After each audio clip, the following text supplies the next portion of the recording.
Welcome, here I've got TCL 20 Pro 5G and I'm gonna show you how to turn on and off the camera location tags at this device.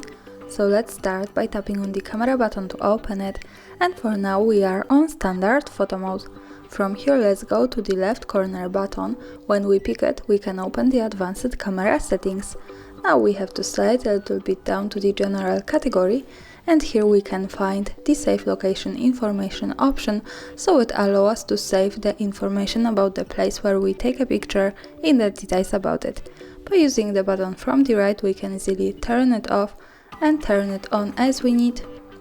And here also the important thing is that to make it work correctly, when we want to save the actual location of our photo, we have to be connected with the internet, for example the Wi-Fi or mobile data, and we have to turn on the location of this device.